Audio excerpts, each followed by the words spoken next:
I'm J.R. Church. Welcome to today's analysis of the news.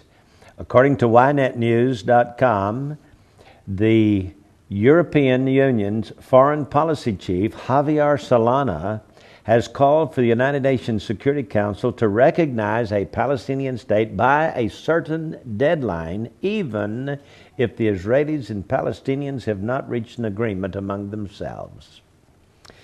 In other words, this foreign minister, which, by the way, some have been looking at him as a possible candidate of the Antichrist. I'm not saying this ministry is, but I'm reporting that others have.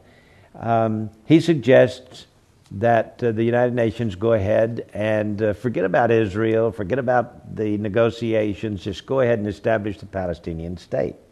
The Foreign Ministry released a statement saying, quote, the Resolution 242 and 338 of the United Nations, the Roadmap Peace Plan, and the agreements between Israel and the Palestinians all cautiously determine that the solution to the Israeli-Palestinian conflict will only be reached through negotiations by the sides. Quote, Israel has declared its willingness for the immediate resumption of peace talks with no preconditions.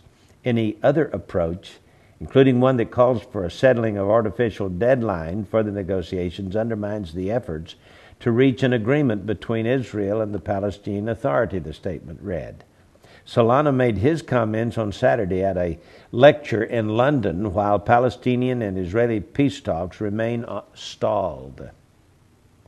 The Palestinians have said that they will not revive the peace talks unless there's a halt to Israel's settlement activities in the West Bank. And Solana said, after fixing a deadline, a Security Council resolution should proclaim the adoption of the two-state solution, adding, this should include border parameters, refugees, control over the city of Jerusalem, and security arrangements. He said it would accept the Palestinian state as a full member of the UN and set a calendar for implementation. It would mandate the resolution of other remaining territorial disputes and legitimize the end of claims. Advocating a return to Israel's borders before the 1967 war with Egypt, Syria, and Jordan, in which it took the West Bank, Solana said mediators should set a timetable for a peace agreement. He said, quote, if the parties are not able to stick to the timetable, then a solution backed by the international community should be put on the table, he said. Earlier Sunday, Palestinian President Mahmoud Abbas rejected the Israeli Prime Minister Benjamin Netanyahu's call for a return to the negotiating table, saying that Israel must halt all settlement construction in the West Bank before the talks are resumed. Well, the standoff at the OK Corral continues in the Middle East. And yet Javier Solana has said, let's go ahead and have a Palestinian state, forget about Israel. The Palestinians have never recognized the state of Israel. They have never recognized Israel's right to their territory. They have maintained a status of war against Israel continually to this day. And yet the United Nations has already moved one step further to establish a Palestinian state, whether Israel likes it or not. Now here's an article quoting Prince Charles, heir to the English throne. He said that capitalism and consumerism have brought the world to the brink of economic and environmental collapse. And he warned in his speech that he sets out his concerns for the future of the planet. He said to an audience of industrialists and environmentalists at St. James Palace last night that he had calculated that we have just 96 months left to save the world. 96, that's 8 years. 96 months, 8 years to save the world. And he said to avert, quote, irretrievable climate and ecosystem collapse, and all that goes with it. He said, we face the dual challenges of a world view and an economic system that seems to have enormous shortcomings, together with an environmental crisis, including that of climate change, which threatens to engulf us all. So he's bought into this Al Gore's idea that whether the climate goes up or down, whether it gets hot or cold, we're still in for a disaster. We've only got 96 months, 8 years to save the planet. Otherwise, it will then be too late. Interesting. You know, there are some who have suggested him to be a candidate for the Antichrist as well. I'm just reporting the news, that's all.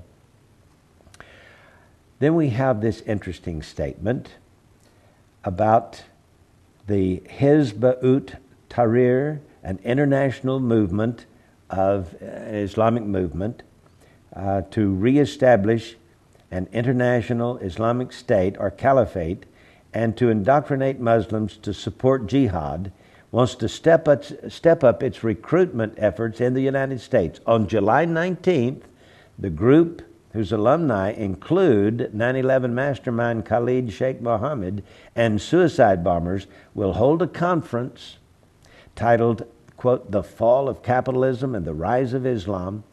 They'll hold this conference in the Grand Ballroom of the Hilton Hotel in Oaklawn, Illinois, a Chicago suburb.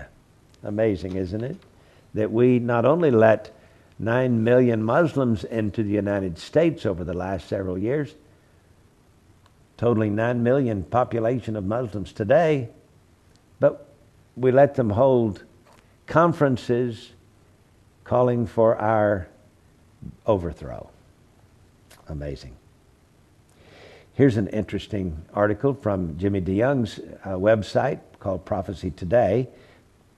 A grandiose museum featuring an elaborate, massive replica of the Jewish temple is currently being erected opposite the Western Wall in Jerusalem. The construction project, which is valued at nearly $20 million. The museum will feature a journey through Jewish history from the days of Abraham to the present, emphasizing the message and significance of the Jewish people's presence in the land of Israel. The museum's curator said that this will be an audiovisual experience incorporating the smells so that the act of entering the temple will be done with awe of God. So, the construction of a temple museum is underway in Jerusalem. It is not the Jewish temple, but it is a replica of the Jewish temple so that not just the priesthood and high priest can go in and minister, but the average tourist can go in and get a flavor for what, including the smells, of what the temple was like in Bible days. They're erecting a replica of the temple, $20 million construction project in Jerusalem opposite the Western Wall. Amazing, isn't it? Well, we live in exciting days. I'm J.R. Church. We'll see you again tomorrow with our analysis of the news.